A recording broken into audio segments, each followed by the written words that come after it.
ராமாயணத்தில் வந்து ராமருக்கும் ராவனுக்கு சண்டை, ராவணன் வந்து நின்ட்டாப்புல முதலாளா. இப்போ என்னன்னா கொடி பறக்க விடுவாங்க. அந்த கொடி பறக்க விட்டதுக்கு அப்புறம் தான் 2 பேருக்குள்ள ஃபைட்டு ஸ்டார்ட் பண்ணும். இவர் கொடி ஏற்றி நின்றுருக்கார் ராவணன். ராமர் சைட்லேருந்து கொடி ஏற்றல. என்னையா இன்னும் கொடி ஏற்றாமல் இருக்காங்க, என்ன ரீசன் என்ன அப்படின்னா, அந்த கங்கனை கட்டிட்டு தான் வந்து ஃபைட் பண்ணும். அது வந்து சுத்த பிராமணன் யாராவது ஒருத்தர் கட்டினா தான் அது நிற்கும், இல்லைன்னா கழண்டு விழுந்துடும். சுத்த பிராமணன்னா வந்து ஒவ்வொருத்தனா வந்து தேடினா அது நிற்க மாட்டேங்குது. கங்கணம் கட்டாமல் கொடி எப்படி ஏற்றுறது? அவர் எவ்வளவோ முயற்சி பண்ணிட்டு இருக்காரு. இந்த பிராமணன் வந்தால் அந்த பிராமணன் வந்தால் இந்த பிராமணன் ஒருத்தனும் வந்தால் ஒன்றும் ஏறல.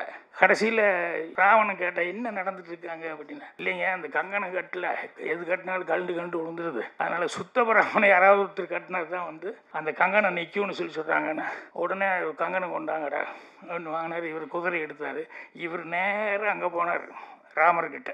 கையை காட்டு அப்படின்னாரு. உடனே ராமர் கையை நீட்டினாரு, கும்பிட்டு ராவணன் கட்டினான். கங்கணம் நின்னது. இப்போ கொடி ஏற்றுங்க,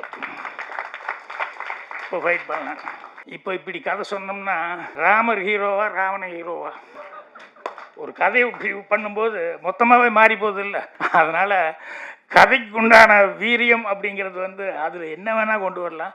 லாகின் 360 உங்கள் கெரியருக்கு தேவையான அனைத்து ஐடி கோர்ஸும் just 4999.